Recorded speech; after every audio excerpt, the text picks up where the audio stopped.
There is a problem with the Dyson air dryers, which has made it so I have not wanted to get my own, and that is that it's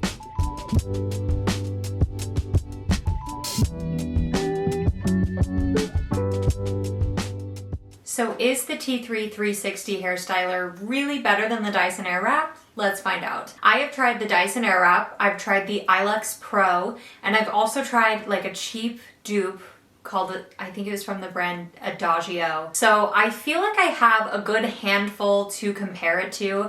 I do not have the Shark. That is the only one that I am missing that I have not tried. So bear that in mind, but I do feel I'm qualified otherwise to talk on this, so let's do it. So I've never owned the Dyson Airwrap, but I have used my mom's twice, and I did really enjoy it. However, there is a problem with the Dyson air dryers, which has made it so I have not wanted to get my own, and that is that it seems to just completely shut down after 1 to 2 years, and with how high of a price point it's at, that's not worth it. So the Dyson Airwrap currently retails for $649.99 without tax. So with that kind of price tag, I would expect it to last a lifetime. However, with my mom, she has had the original hairdryer and that Airwrap, and while both were wonderful, they died after a year, and the warranty is voided after a year. So I don't love that.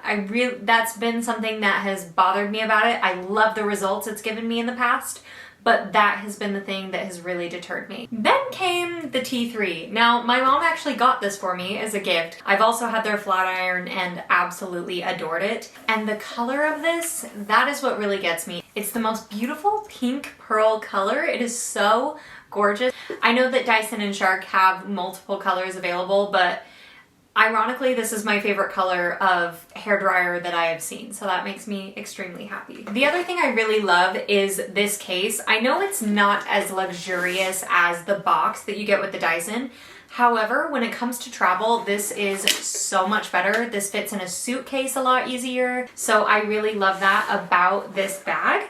So all the attachments you get is a brush, and I talk through why I don't use this quite as much.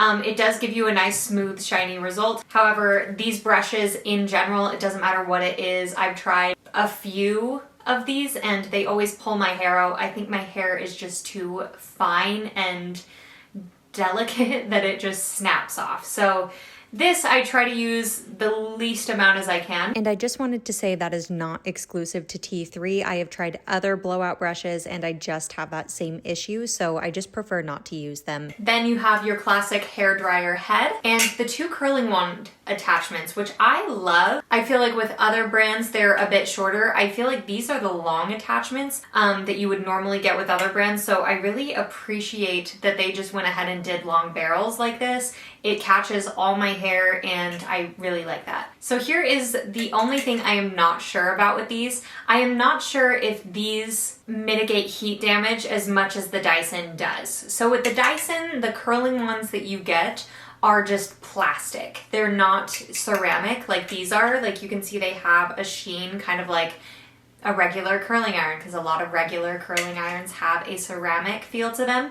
So when it comes to these, what I like to do is make sure my hair is as dry as possible, because I feel like the ceramic could damage wet hair specifically. So I will say that is a little bit of a concern as far as heat damage goes, but as usual, always use your heat protectant.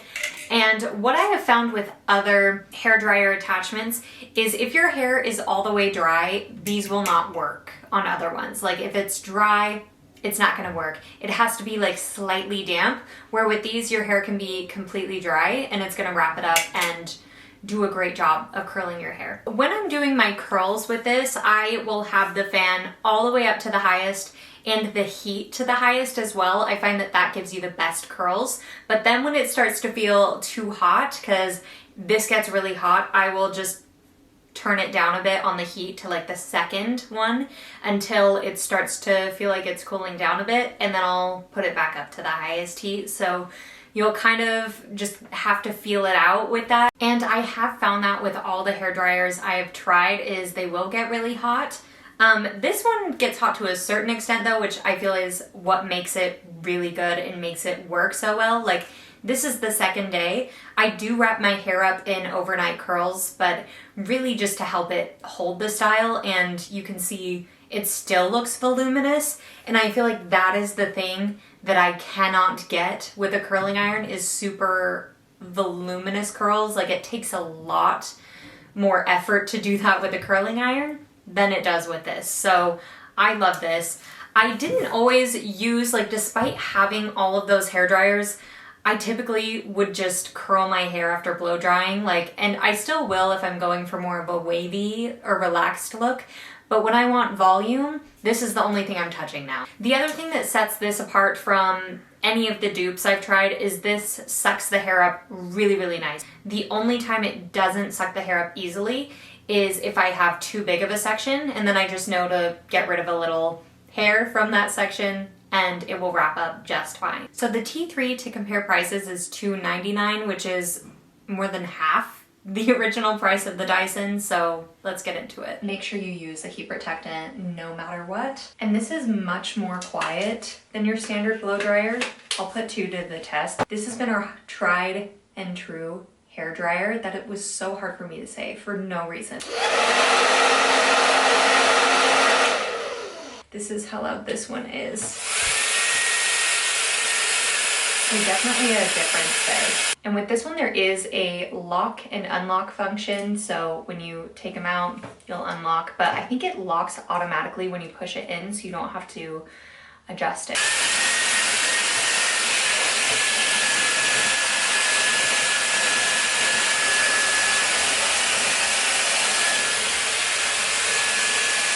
Now, I don't know if this is recommended from them, but what I like to do is just take the attachment off and blow dry like this. And I found it's softer. Alrighty, now that it's majority of the way dry, I will use this for you guys. So you just put it on and it snaps in, so you don't have to lock it. This does work really, really well, so let me show you.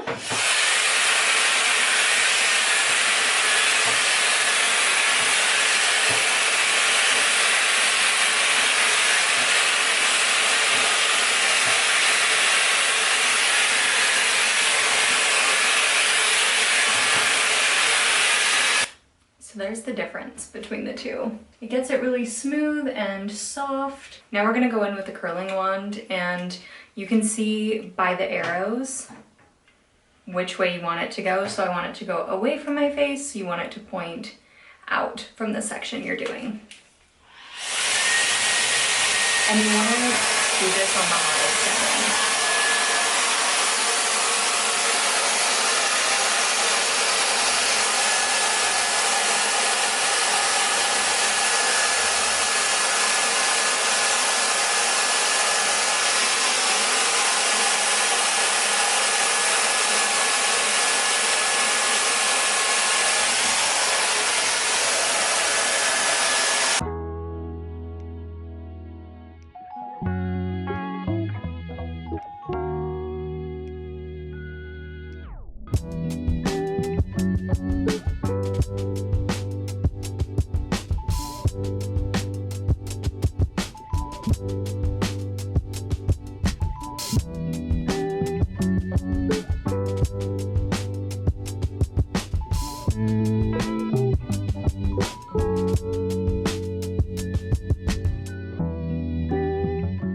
So now that it's curled, you can see it's super, super bouncy. I don't touch them. Now you can add mousse and stuff, but I'm trying to create more of a blowout look. If you want it to be more of like the ringlet curls, then you can do the mousse, but I like it to be just voluminous and bouncy, and so I don't add mousse, and I also like it to be soft because mousse will make it more like crunchy. Another thing to note is these get so hot, so do not touch it from here because it is ceramic. A lot of the other ones like the Dyson and some of the other dupes I've tried have just been some sort of plastic, but this gets so hot, so just beware of that.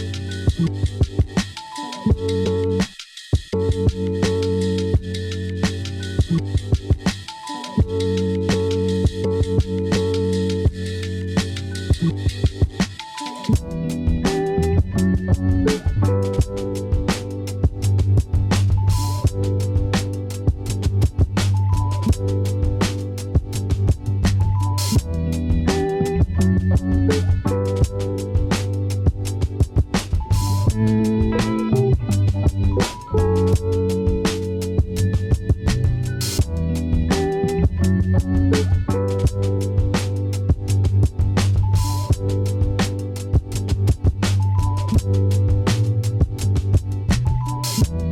with those front pieces, the curlier the better is how I feel.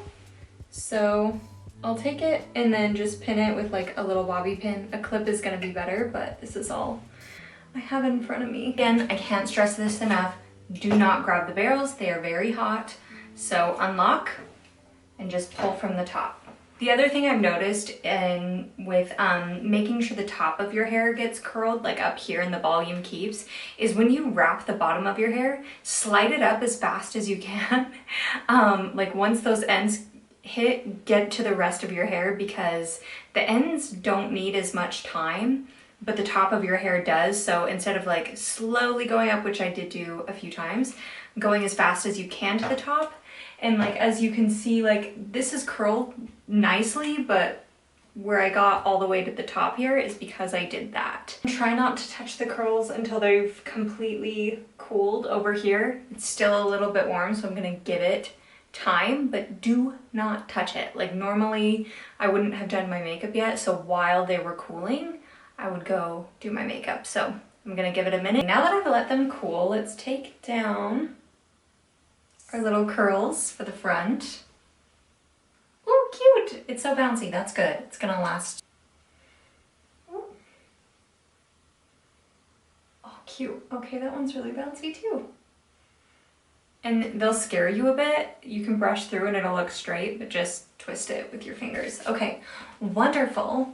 Now I'm just gonna comb through with my fingers. I don't like using a brush because when you do, it can, you know, make them come out too much. You can see kind of like the voluminous blowout we have now. Ooh, look at those curls. Oh my gosh, I love. There's nothing better. I mean, there are a lot of things better than this, of course, but one of the best things, the best superficial things, is when your hair turns out right. Now that the hair is completely cooled though, you don't want to do hairspray prior to, but we'll do it now. The shine spray that I love is from IGK. It's called Disco Disco. Yeah, so this is the clear gloss and shine spray. So it has a glassy finish, UV protection, and static control, which, oh my gosh, I need. I didn't realize that that was one of the things it had. So literally gives you the perfect blowout. I feel like if you already have a Dyson, you don't need this one. However, if yours died and you have fine hair like me as well, this is amazing. So again, I really love the T3. I have a flat iron from them that I've had for years that has lasted this entire time. This also is pretty fast once you get the hang of it. I sectioned my hair for this video when I filmed it, but otherwise I normally will just have all my hair down and then just take sections and throw the pieces back as I curl it, if that makes sense. So I'll wrap it up, curl it, throw it back until I get to the front of my head. And then, like you saw, I'll always pin my top pieces up like that, kind of, and just so they can set a little longer. But those are the things that I find work best. So I hope you guys enjoyed the video. I hope this helps you make a decision based on your hair type and your needs, and you know, even on aesthetic purposes. I hope that's helpful as well. So let me know what you guys think. If you guys own any hair stylers that you love, let me know, and I will see you all in my next video. Bye!